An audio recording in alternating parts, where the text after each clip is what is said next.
On the I Love CVille Show. Thank you kindly for joining us. My name is Jerry Miller. It was listed for $1 million. It was marketed and promoted for its upzoning opportunity and upside.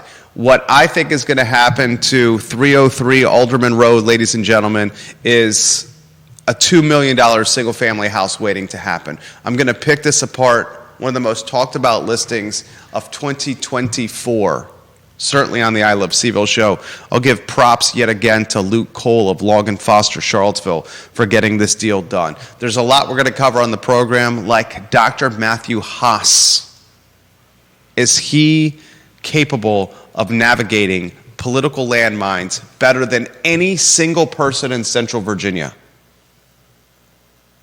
Any single person who can navigate political landmines better than Dr. Matthew Haas, the superintendent of Albemarle County Schools. We'll have that topic on the show. I got a programming note for you. We received an email from Shelley Norden. And Shelley Norden is part of the School Board Member Alliance that launched last year. This is the group that formed that most of the public schools that are leading the Virginia School Board Association, the VSBA, because the schools, what is it, Orange County was one, Judah? Yeah. Was Rockingham the other? Orange County, I think, the other one was, yeah, I think you're right. This is the new organization that the schools are heading into. This organization reached out to me via email because they watched our interview about the VSBA losing membership. They want a seat at our table in our studio to talk about their organization, the School Board Member Alliance. They launched in January of 2023. They have highlighted that attacks against their organization are increasing as more boards are voting to leave the VSBA. They asked to do an interview with us on the program, and we gladly will roll out the red carpet and welcome the School Board Member Alliance. This interview could happen as early as tomorrow. Look at your inbox, Judah. Okay. Shelley Norden has indicated she could come on anytime after 1 p.m. tomorrow. If we cannot get this organization on the show tomorrow after 1 p.m., I am not opposed to an interview on Friday or next Tuesday. I would prefer the interview in person if we could swing that, Judah, but we can also do it via Skype as well. It sounds like the executive director is willing to come on the program as opposed to the outreach chairwoman, Shelley Norden, who reached out to us after watching the I Love CVille show. Stay tuned. I guess they would be a rival to the Virginia School Board Association, right? Yeah. Rival, another option. Mm-hmm. An organization created because they thought the Virginia School Board Association was too woke, right?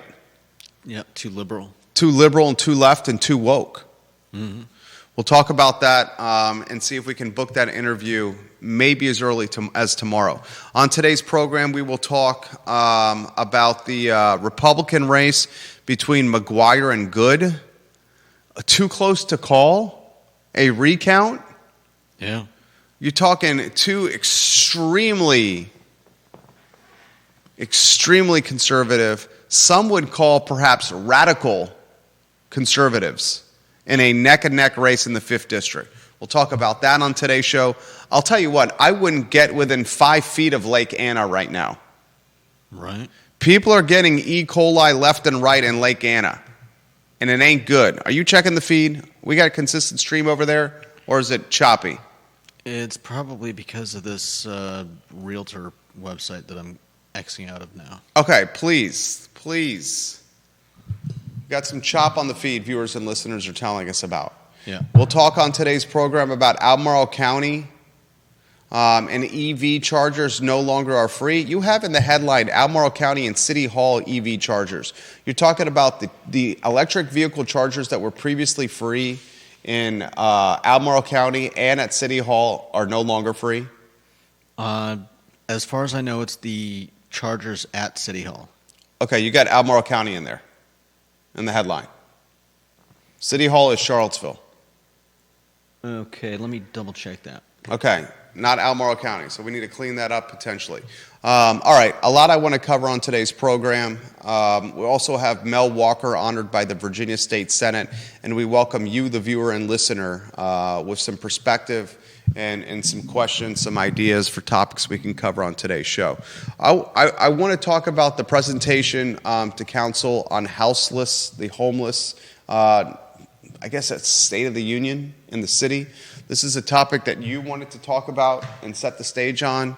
So Judah Wickower, the show is yours here on topic number 1, CVille Council updated on homeless needs. Yeah, I mean, a bunch of the nonprofit organizations that do, frankly, great work around Charlottesville.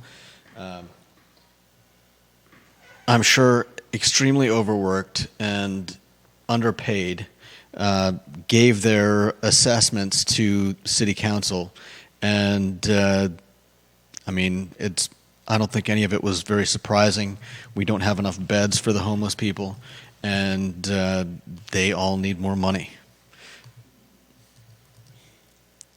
I mean, we know that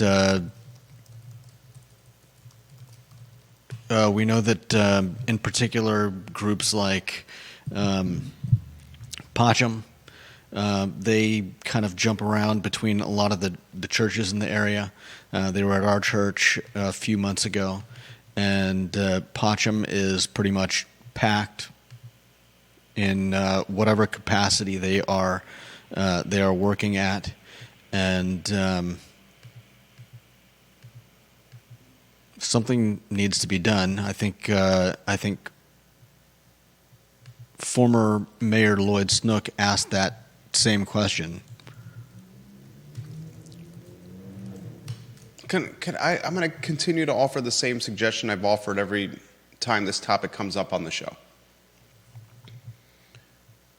Albemarle County, City of Charlottesville, how about you pull your economic resources, some taxpayer dollars, and do a joint venture? And you create some kind of campus, a campus that offers support and a hand up, not a handout, but a hand up to those that are houseless or on the brink of being houseless. Yeah.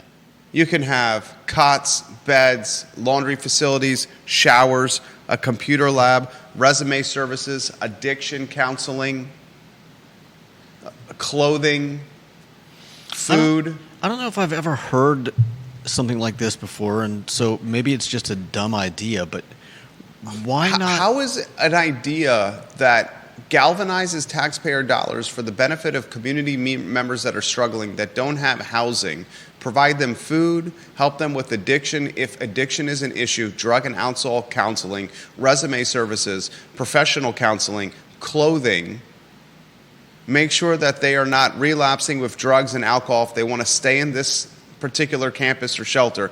How is this a dumb idea?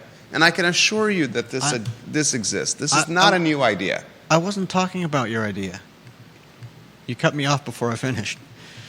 I was saying I've never heard this before, and what I was going to say is, what about putting homeless people to work in some capacity?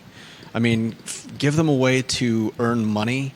I mean, you know, some of them are, you know, I would rather have a place to go where I could do something, earn some money, rather than, I mean, who would honestly want to just sit or stand on an island in 90+ degree heat? It can be 100 degrees potentially this weekend in the area.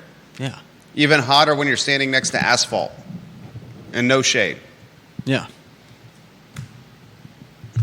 Wouldn't it be nice if there were, I mean, I don't know what work could be found. Here's a straightforward question. What has been done of merit? I don't know. In the last what has been done of tangible merit? You've converted a hotel to shelter. You got something coming up in Belmont. I love to see tangible proof of performance of what has done and the results that have come from it. Mm-hmm. That's what I'd love to see. That's what I would be asking if I was on council. If I give you this money, what are the results that come from it and the time frame that you need? Yeah. That's what I'd like to see. Mm-hmm. City Council kept up to speed with what's going on.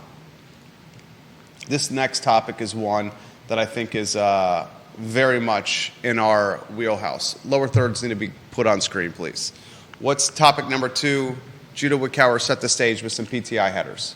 $1 million. 1 million Lewis Mountain Rancher sold for $835K. Okay, so, and you got pictures from the listing?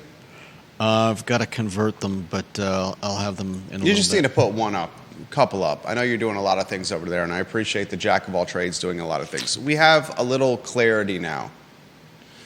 I'm going to give props to the listing agent again. I've interacted with him a few times on Facebook. I've extended an invitation to Luke Cole of Long & Foster to come on the program.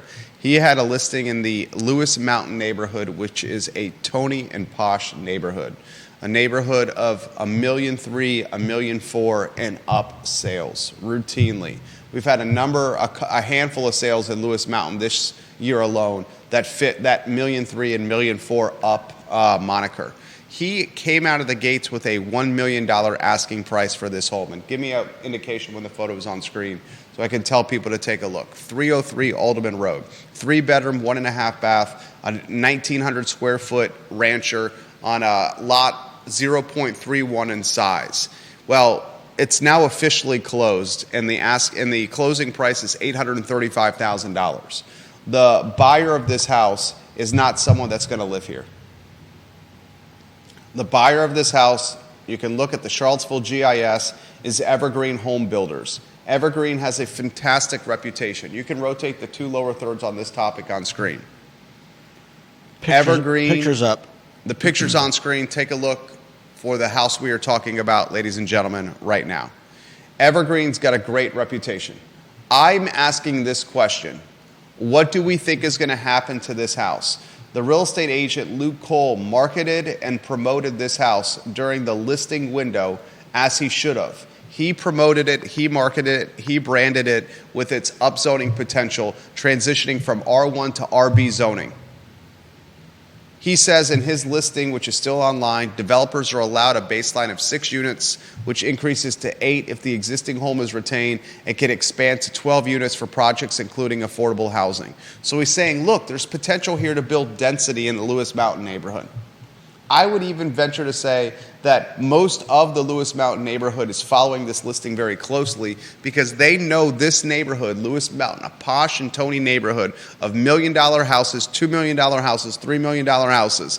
They know that they are in the eye of the storm when it comes to upzoning and a radical change in what could be the dynamic and landscape of a traditionally very posh, single-family detached neighborhood close to everything.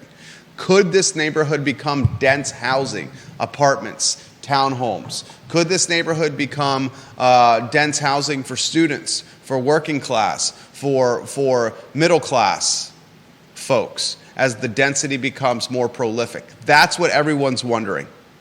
What I think is going to happen to this Evergreen house, and I'm curious, viewers and listeners, what your thoughts are going to happen with this house. I'm curious of your thoughts, Judah Wickower. I think what Evergreen is going to do is the path of least resistance. Mm-hmm. And the path of least resistance is taking a home which they purchased for $835,000. And I think they're going to put a new roof on there. I think they're going to potentially expand it a little bit, maybe double the size of the house.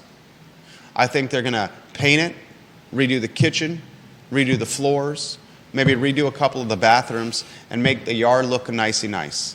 And because this is a builder that's bought it, they have a vertically integrated model that's perfect for houses like this, where they can use their own labor, they can use their own skill set, their know-how to bring this to market quicker than most, bring it to market cheaper than most. And I'm not talking they would use cheap product or cheap materials. Right. I'm talking they're going to do it efficiently because it's their staff, their manpower that works for them. Yeah. They're just going to keep them busy doing this project. And I think you're going to see this location, this listing, this purchase, this house, this address turn into something 3 to 4, 5 months from now that has an asking price of $1.5 million, $1.6 million, $1.7 million, something in that price range. I think you'll see someone put in, you buy it for $835. Let's say you put $400,000 into it. That number's probably high. You're at $1,235,000. Let's say you're able to all in. Say your all in number's $1.2 million. Then you come on market at $1.6 million. You got closing costs. You got some real estate fees. You're going to walk with hundreds of thousands of dollars. Hundreds of thousands of dollars after closing on the house at a fantastic price on the 17th of June. Mm-hmm. That's what I think is going to happen. And when this happens, if it goes this way and this happens, those pushing up zoning and density and the new zoning ordinance, this will be leverage to say what you said was going to happen pitter-pattered or failed or did not become a reality. I want someone to point to me right now what the new zoning ordinance has done. Give me something right now that the new zoning ordinance has done tangibly to create additional housing.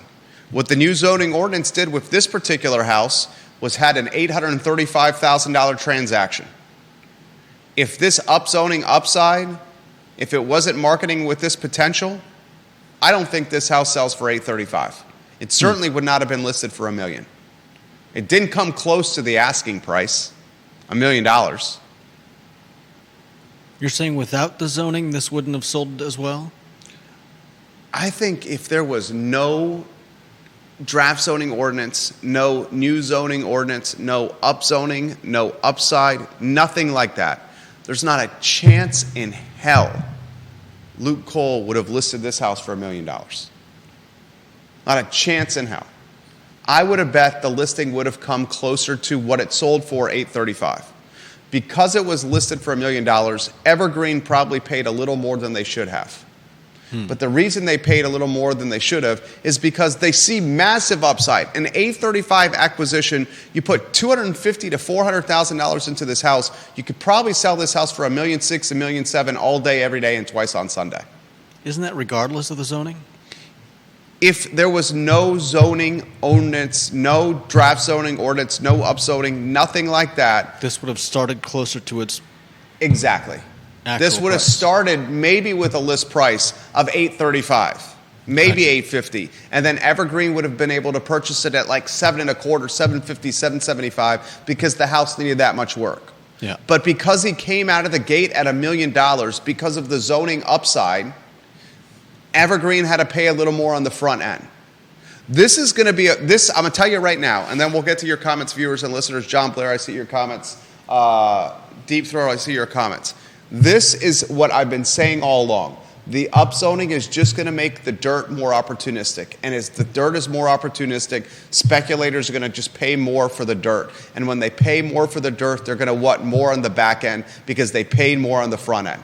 Yeah. This is going to backfire on the upzoning fanatics. We'll see what happens. All right, let's get to comments. Number one in the family, his photo on screen, please.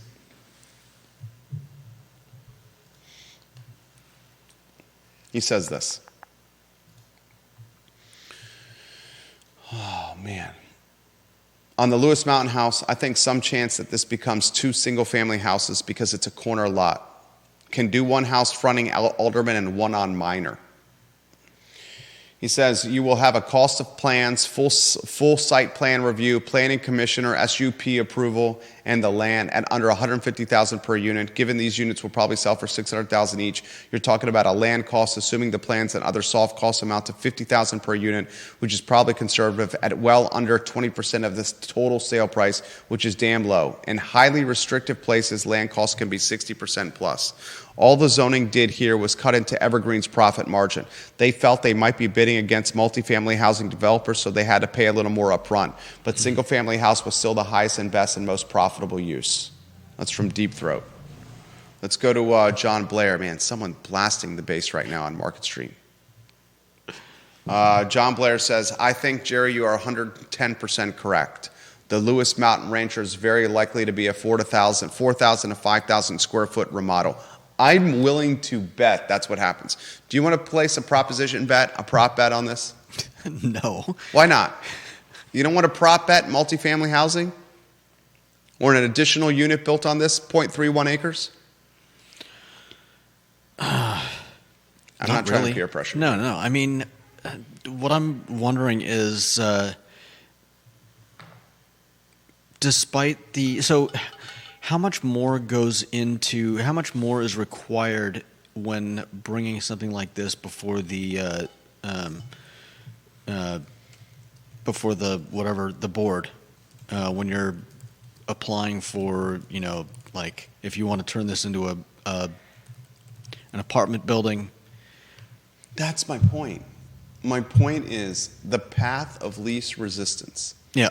And that's the quickest way to getting money and profit. Yeah. Is to just keep this a single-family house. Because otherwise you have to deal with the city. And they have shown themselves to be hard to... Roger Voisinay and Richard Price were on this show doing an interview. Roger Voisinay owns a lot in Woolen Mills. Richard Price is an architect that's experienced, and they've partnered with the builder. Yeah. This Roger Voisinay, a realtor, experienced one, who owns the lot. Richard Price, an architect, an experienced one, who's been basically promised a lot below market value so he won't charge for his architectural services. A builder, I forget the man's name, they said it in the interview, has been promised a lot for reduced service compensation. Yeah. And Roger, Richard, and this builder highlighted on this show that the path of bringing these units to market in Woolen Mills, utilizing the new zoning ordinance, has been arduous, cumbersome.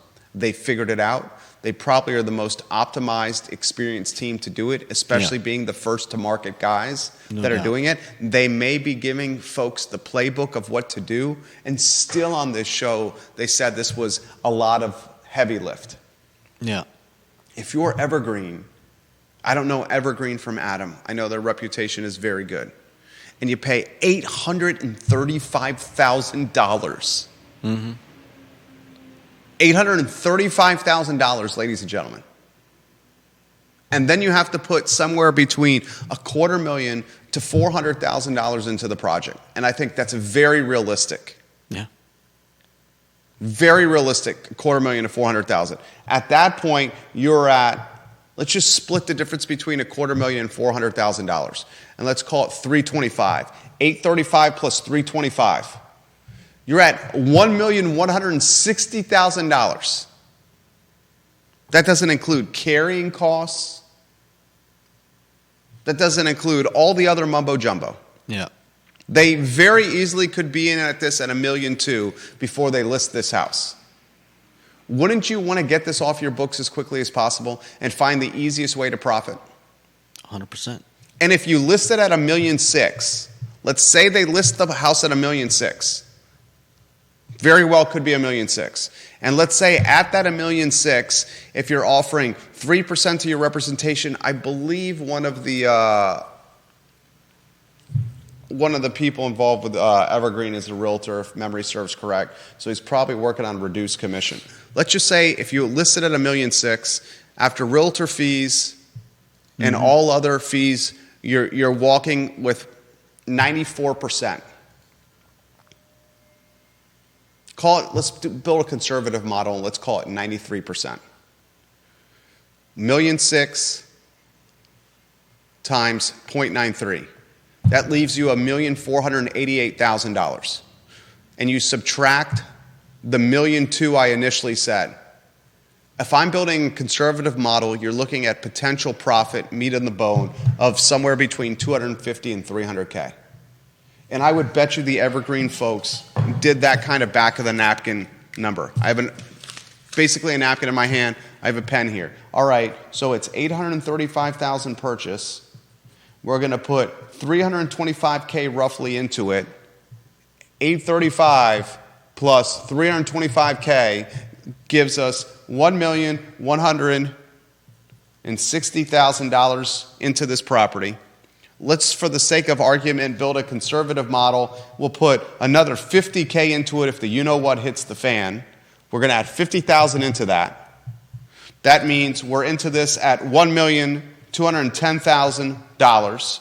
Well, what's the list price? Well, the comps would suggest we could probably list this in the neighborhood of somewhere between 1.6 and 1.8. Let's build a conservative model and say we're going to do that at 1.6, $1,600,000. And let's, in this conservative model, say we're going to walk with 93% of our 1.6. So 1.6 times 0.93 gives us $1,488,000. And we're into it $1,210K. $278,000 for that flip. Your walk away. That ain't bad. And then you do it again. And you do it again. And you do it again. Evergreen, if you're watching this program and after this show, I assure you you're going to watch this program, I would highlight the massive potential of a rancher that is new in the market right now. Just came on the market. It's a few days old. Tim Grossman has the listing in the Wesley neighborhood in Ivy Road. Only house on the market right now in Wesley. This one right here, you could do the same flip that you did in Lewis Mountain, again in Wesley. It's got an asking price. Timmy Grossman has the listing, $869,900, 2190 Devonshire Road. Open house on the 23rd of June. This house has significant upside. Anything you want to add to this, Judah B. Wickhauer, jack of all trades, jack of all wits? I want to highlight Luke Cole again for doing a fantastic job with this listing. No, I got nothing. No ad? Randy O'Neill, welcome to the broadcast. Kevin Yancey, welcome to the show. He says it's 2.5 blocks from grounds, Kevin Yancey. He says you're due for a haircut, Judah Wickhauer. I know. He also says you're not going to go in with builder grade rehab and get that kind of money. It's not going to be builder grade. They're not going to use builder grade on this, Kev Yancey. And I agree with you, it's not going to be builder grade. Evergreen does a damn good job. I'm pretty sure Evergreen was the one that just did this fantastic Spanish style house. It was white stucco house that they renovated and just sold. They bought a house with a lot next door, and they're going to build a new home from scratch next door. Pretty sure that was Evergreen that did that in Ivy. All right, I'm going to follow it closely. I'm going to close with this on this topic. Before I get off this topic, I'm going to say this. If this ends up being a $1.6 million, $1.7 million listing,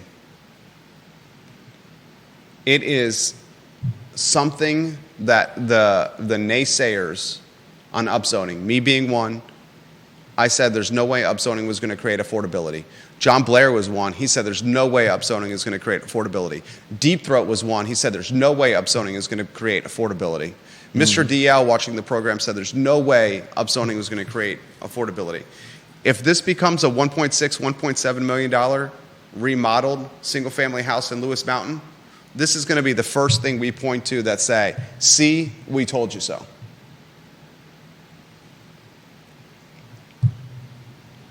TV station down the street watching us right now. Deep Throat says Evergreen is doing an enormous single-family house on Oxford Road right now. I'll check that one out.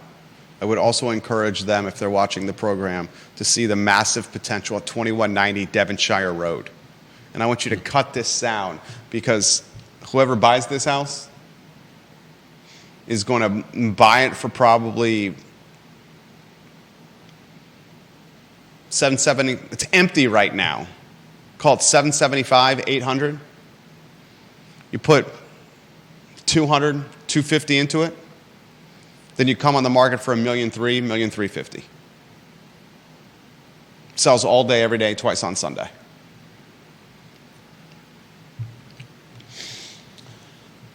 Next headline, Judah Wickhauer. Is it the Haas headline? That's the one I'm most excited about. Let's see. Yes. Set the stage for us. And I really want to hear your thoughts on the Haas. You want me to set the stage on this? I mean, you're able to talk about stuff. Who navigates politics better than Dr. Haas? I mean, who navigates political headwinds, political turmoil involving himself, the organization he works for and leads, the media, taxpayers, the whole kit and caboodle, better than Superintendent Dr. Matthew Haas of Albemarle County Public Schools?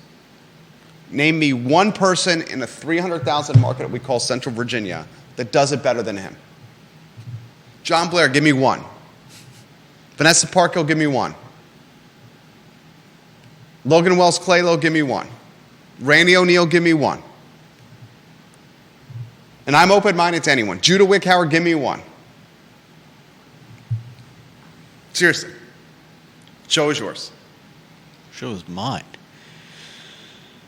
Well, I mean, he's headed up the changing of names of schools. He's ignored parents' desires. He's locked people in a auditorium to force them to watch a video on. He's talking about Meriwether Lewis, recently rebranded to Ivy Elementary, not quite an auditorium, but the renaming committee. We had a parent on the renaming committee that reached out to us a number of times about what was happening at this renaming committee. This renaming parental committee said we should not change the name. Yeah. The parents don't want to change. The kids don't want to change. The survey results overwhelmingly say we should not change Meriwether Elementary. The parental committee that's part of this says we shouldn't change it. We have the votes, we have the surveys, we have the political opinion, we should keep it Meriwether. Haas came in and said, you don't get it, we're going to change the name. And we're going to take a public vote of this parental committee, a vote where everyone knows how you're voting, and we're going to make it private, and before you vote, you're going to watch this video on DEI prior to voting. And we're going to make it a secret ballot. Yeah. That's what happened. And then not long I believe it wasn't long after that, he got the board to didn't he get the board to extend his contract before? Go ahead. No, go ahead. No, go please. I'm sorry, I'm interrupting you. I don't know this. I don't remember the timeline. I remember it vividly. Yeah. Give it to us. And I just prior remember. to this past November's school board election, Yeah. an election where we did not know how the at-large seat would go, Spillman Bryce, the school board, in a very tight window before the school board was going to change, decided to extend Dr. Matthew Haas's contract. Yeah.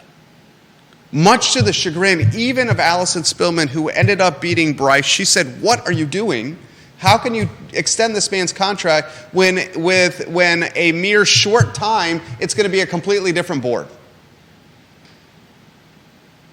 That's my point. You're looking at a man that is the Teflon Don. You're looking at the Teflon Don here. Who faces more political headwinds than the superintendent of Albemarle County Public Schools? You had the most watched school board race, maybe in American history, with Bryce and Spillman. You got rebranding and renaming. You got hazing in the JV football team in the locker room that led to arrests. Yeah. You got anarchy and chaos at Albemarle High School. Sex, drugs, and violence. You got performance concerns when it comes from elementary to middle to high school students reading, writing, and arithmetic. Yeah. You got third-party consultants being hired to help performance, taxpayer dollars utilized. You got parents out of the woodwork calling for his head. You had a bus driver shortage, literally a bus driver shortage. You had a teacher shortage. You have a teacher union that's materialized.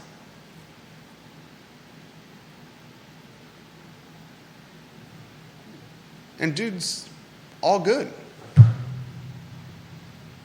Teflon Don. Nearly $250,000 a year in compensation. Yeah. Everything included.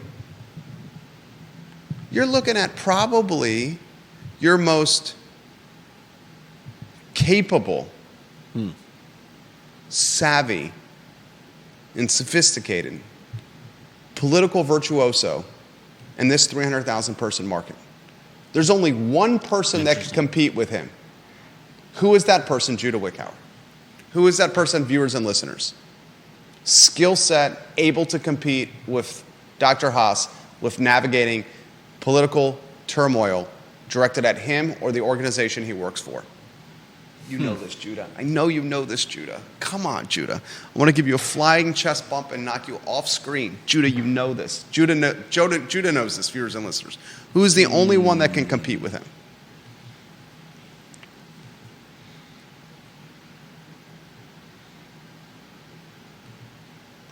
Sorry, I'm drawing a blank. You know this.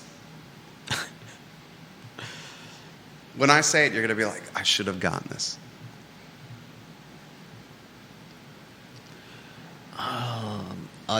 I probably will. You want me to tell you? Yeah. Are you sure? Yeah. Jim Ryan. Okay. Right? Yeah, I suppose. What? Makes 4 times the salary. He's got a board of visitors that's completely split and will be even more split when Youngkin's appointees get on the board when it comes to their support of Jim, President Ryan. Under his presidential watch, students got pepper sprayed by a militant state police. Students were murdered on his grounds. But did he really handle those situations as ably as he could have? Did Haas handle the situations as ably as he could have? I don't know.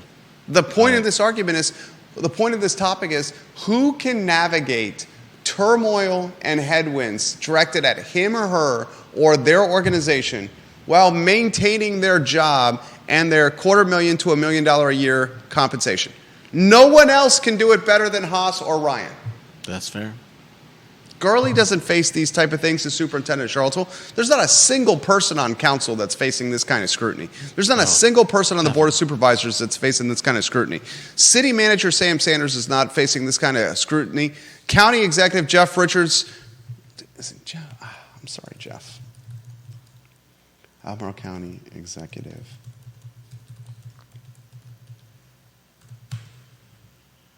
Jeff Richardson. I'm sorry, Mr. Richardson. They're not facing this kind of scrutiny. Yeah. Here's the question. Who is navigating it best, Haas or Ryan?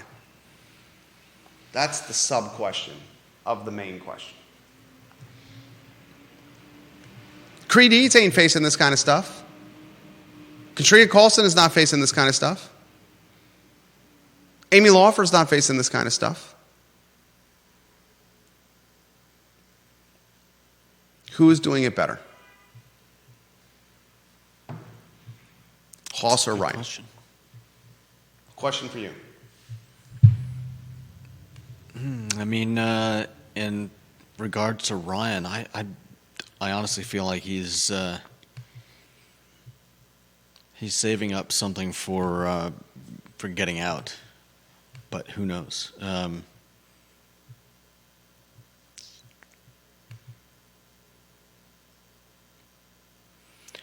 I'd almost say that Ryan has a little more on his hands in terms of the board of visitors and and the fallout from the student massacre. And Dude, there is no question that Jim Ryan has way more on his plate than Matt Haas. All is quiet on the Western Front when it comes to Matthew Haas right now. yeah, Summer break, contract extension, rebranding and renaming done. Maybe he's got to build a school in the Western Albemarle District, a school in the North Feeder pattern, Northern Albemarle County. Maybe he's got a little SRO headwind, but we don't have any prolific or attention-grabbing school board races coming up. right. So The teacher union is pretty much done. Jim Ryan this summer might be fighting for his job. yeah. With Youngkin and 4 new appointments to the Board of Visitors? When do we find those out? Any day now, right? In the next 10 days. Yeah. We know who they will be.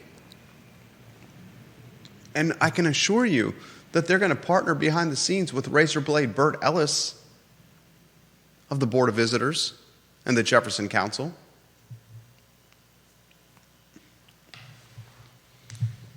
That's why I make the argument that Haas, look at what he's done.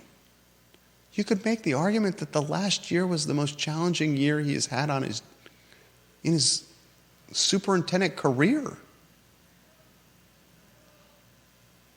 Interestingly, it's coincided with Jim Ryan, who's probably its most challenging year of his professional career. Yeah. In a 1-year period of time, the president of the UVA had to navigate a pro-Palestine pepper spraying pickle.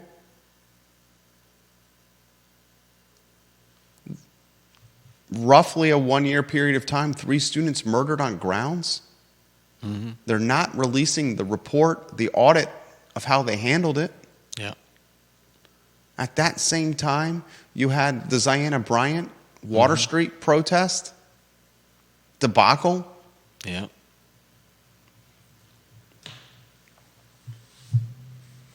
That's a conversation for your cocktail party this weekend. Who's navigated headwinds better in Central Virginia? It's these two, and who's done it better, Ryan or Haas?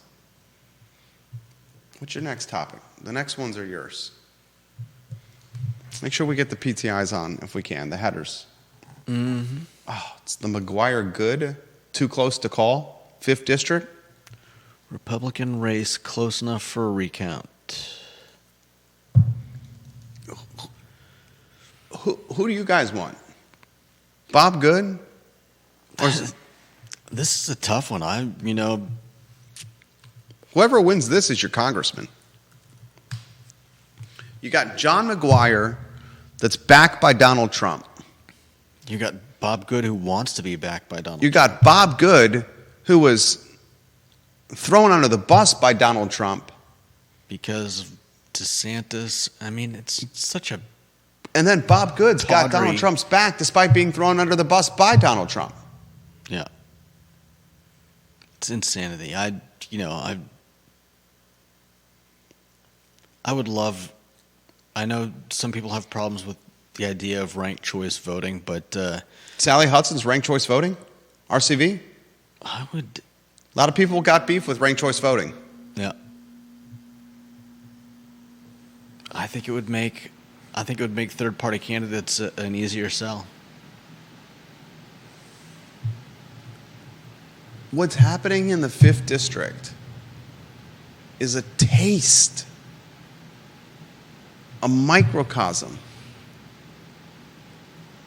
a small sample of what's going to happen in November with the Biden-Trump Oh, don't remind me. Part 2. Yeah. You are left with a ticket of picking I don't know if anybody is going to be voting the best for of two evils. someone that they actually want, or if they're just going to be voting against the person they don't want. That's what I'm saying. With Trump and Biden, voters are going to vote not for who they want, Against who they don't want. but who they hate the least. Yeah. And in the 5th district, you're not voting for who you want, but who you hate the least. Politics in 2024 in America, in a lot of ways, we're voting for people we hate the least, Yeah. as opposed to a man or a woman that is inspiring us, Yeah. that is encouraging us to be better Americans. That was not always the case. I know. And Republicans and Democrats used to work together. Oh my We're goodness. now voting for people we hate the least. Yeah. It's a sad state of affairs. And in the 5th I district, almost didn't go vote yesterday. I'm glad you did. I was thinking about it. I was running around picking up. So can I ask who you voted for? No, Okay. So you're right. but I won't push you on that. I went there and I was like, man, do I even care? Like, if it's one guy or the other, do I even? And there it is, ladies do I and gentlemen. even care? Is one of them going to be better than the other, or are they just like And there it is. different faces on the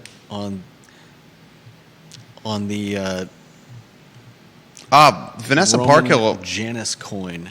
Vanessa Parkhill. Great suggestion. Get Vanessa's photo on screen. ilovecville.com/viewer.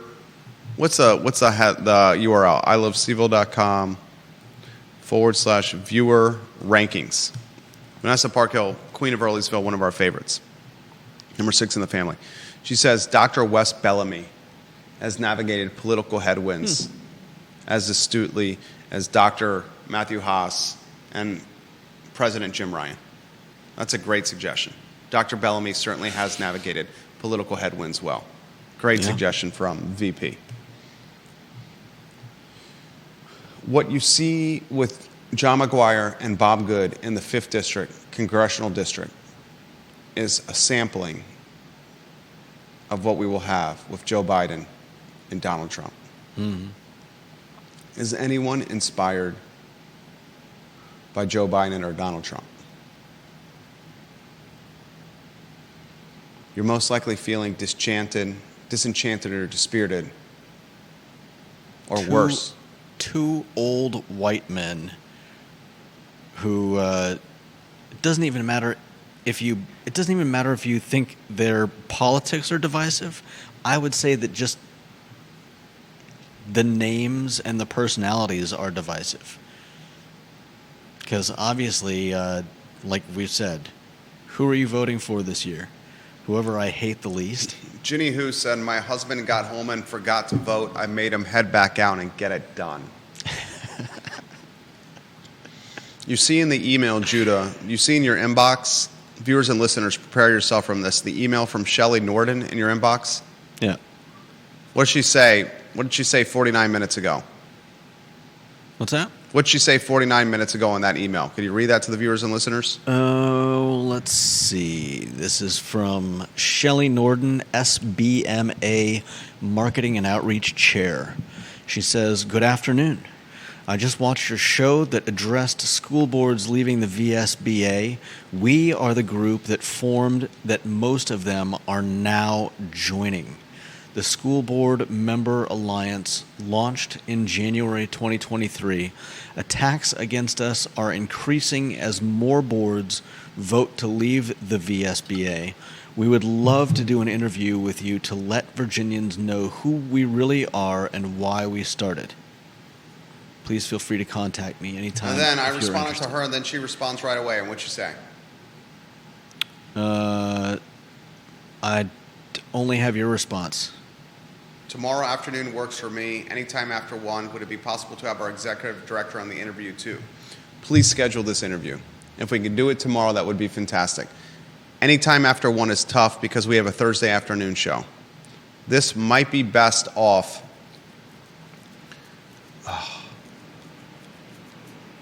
This might be best off on Friday or Tuesday of next week. Friday or Wednesday of next week because we don't have afternoon shows. Friday of this week or Wednesday of next week.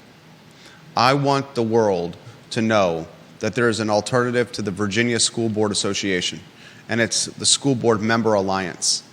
And I think what we're about to see in Virginia, and I've said this on previous shows, is we're going to see a divide when it comes to education and school systems that choose to be members of either the Virginia School Board Association or perhaps this newly minted School Board Member Alliance. Yeah. Orange County is left. Rockingham is left. If Carly Wagner is watching the program, I won't forget this again, Carly. What was the one, your sister, a school board member in Northern Virginia, she led the charge, the first school system in the Commonwealth to leave the VSBA. Carly Wagner's sister led that charge. I believe there's three that I know of that have left. Rockingham County, can you confirm it was Rockingham County? Yeah, it was Rockingham. It was Orange. Let's see, I'm seeing here the Hanover County School Board the one. Is considering ending its membership. Oh, it's considering, then that's not the one. This was from 2 days ago. Okay, what was the first one? The first that I knew about was Orange. Okay, but there was one in Northern Virginia that Carly's sister led the charge on. She let us know during the show. I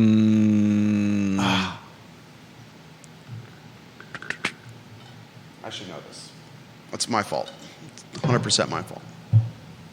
All right, next topic. Does anyone know? If you put it in the feed.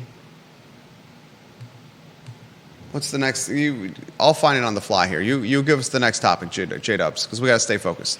All right. Next topic is Lake Anna. Oh, be careful. What the heck is going on at Lake Anna? The worst possible time, too, during a heat wave.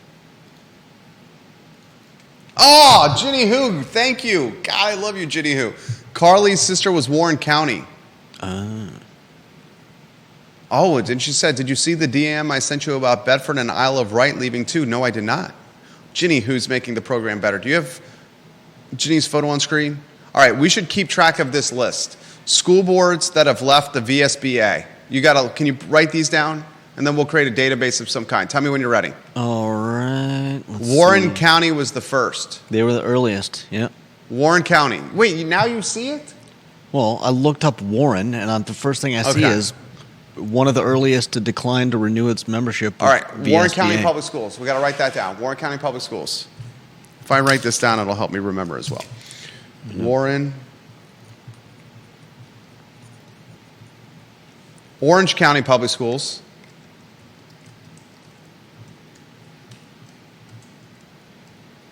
What was the other one? Rockingham County Public Schools.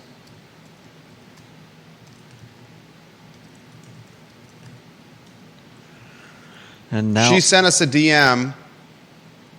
School boards that did not renew with the VSBA membership. List as of June 14th. God, Ginny, you just made this so easy for us. Darn it, I should have seen this.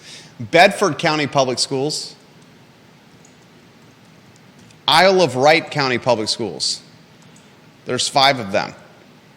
Isle of Wight. ISLE of Wight County Public Schools. I know how to spell Isle. It's Right. Is it RIGHT? WRIGHT.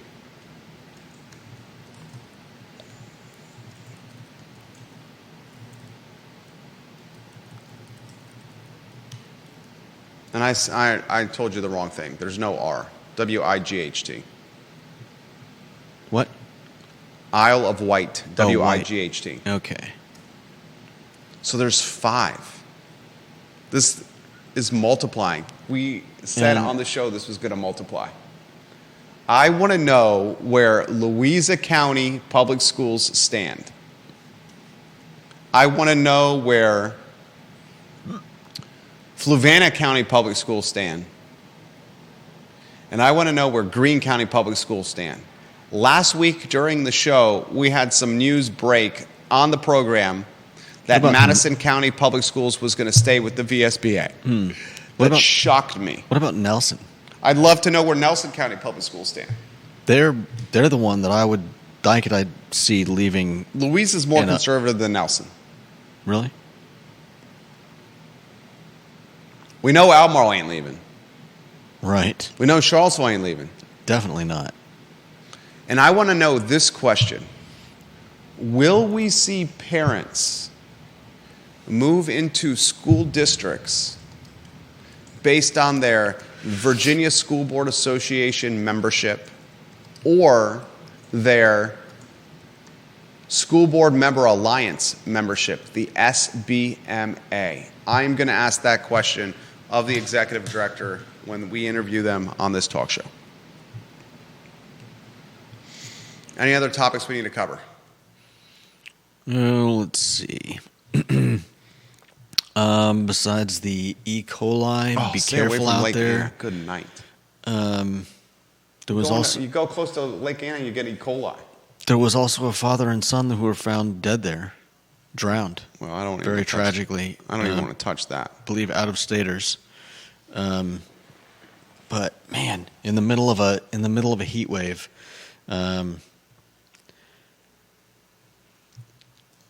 I was impressed that the Virginia State Senate has decided to honor Mel Walker.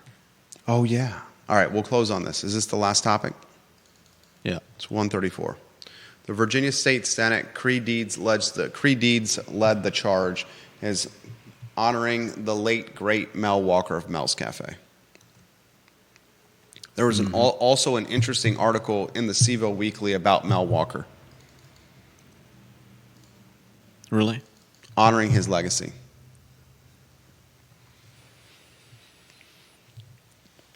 How The long? impact- How long was Walker's cafe open? Well, we talked about this. I know. He opened it in let me see if my memory is good. He opened it in 1984, he closed it in 1989, and then he reopened it again. Let's check. Opened the restaurant in 1984, 5 years later, 1989, he closed it, and then in 1995, he reopened it.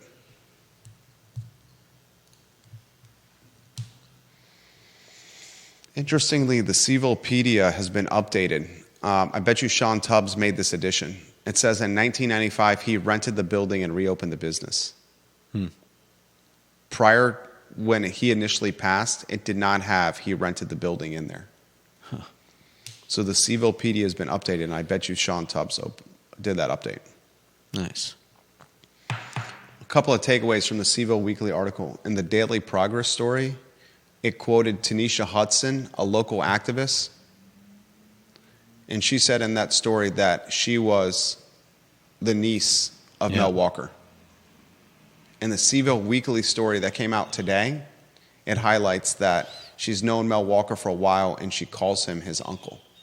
So she's not really family to Mel Walker. Also in the story, in the Daily Progress story that came out last week, she said that this was going to completely open again. 100%, spoke with certainty. In the CVille Weekly story that came out today, she said that she was taken out of context with what she said about it opening again. And she said it should open again. Interesting. A couple of tidbits there. I mean, I'm sure a lot of us were rooting for All of us want it to open again. her and the All of us want it to open again. yeah. All of us. The likelihood of it opening again every day that goes by becomes less and less, though. Especially with the GoFundMe that's stalled, has not hit 10K, $20,000 ask. Yeah. And honestly, The real estate's for sale. honestly, without a plan, I don't see how it would happen. There it is. Even if somebody owned the land and didn't have to worry about the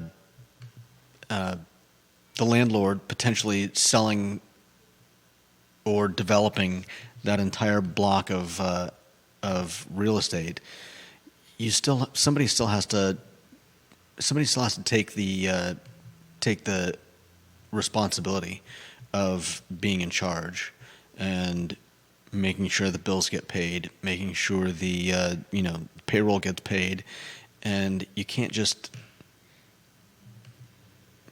You can't just continue on without leadership. Exactly. All right, that's the Wednesday edition of the talk show. Judah Wickhauer, Jerry Miller. We'll keep you posted on that interview. Maybe as early as tomorrow. Tomorrow might be tough, though, with the Kyle Miller show at 2:15. Because if they can't do it till after 1, I want extended time with this new organization. I would encourage you to try to do the interview on Friday or Wednesday of next week. Yeah, if they can't get here until after 1, Please, Friday or Wednesday of next week. 20 minutes is not enough. Yeah, Friday or Wednesday next week. All right, that's all she wrote. Thank you kindly for joining us so long.